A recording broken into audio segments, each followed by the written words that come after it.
tell me when you're gonna start. Like, good morning, I'm Tanzania Huff, and I'm gonna present my asset mapping and how it corresponds with social responsibility. Asset mapping is the resources we use in our community and our school districts to help families and students within this district and school system. There's a kid who we're gonna call JP for this project. She scored lower on her alphabet knowledge. So at the beginning of the year, they take a Dibbles test and a Brigance test to grade them on their alphabet knowledge, nonsense words, their math skills, and their reading skills.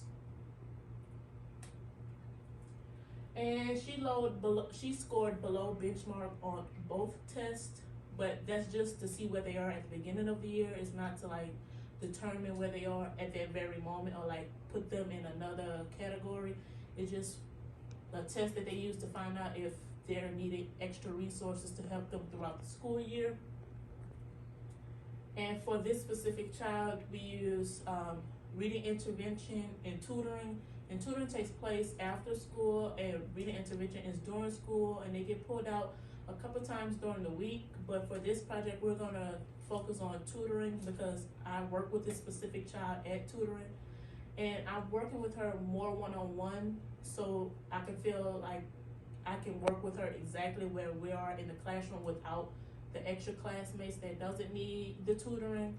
And I use that as a time for social responsibility because I want her to feel like even though she has to come after school, it's not to like put her on the lower pedestal because there's always room for improvement. That's how we use positive communication in the classroom because I'm always instilling in the kids that we're gonna lift each other up, we can help one another, and we always instill in the growth mindset because we don't wanna stay where we are, we always want to become better than we were yesterday.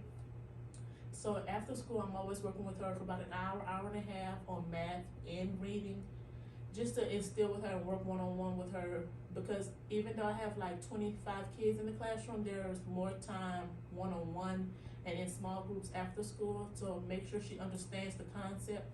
And during the week, we're always giving positive feedback and sometimes negative feedback or not so good feedback to the parents just so they know where the kid is. But I'm always, regardless of the fact, I'm always gonna send home feedback notices just so the student and the parent can know that we're working with the kid at the same time, regardless of where they are.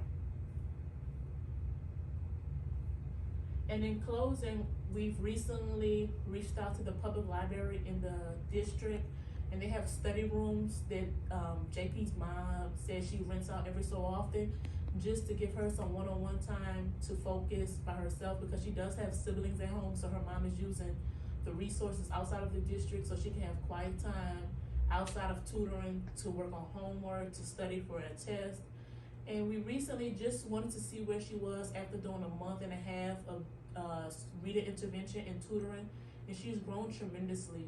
And that's a good aspect of how things can be perceived at the beginning of the school year and how it can have a positive impact on communication because we're communicating with the parents, we're communicating with the reading intervention teacher as like even when she's taking small steps, those small steps end up with big results.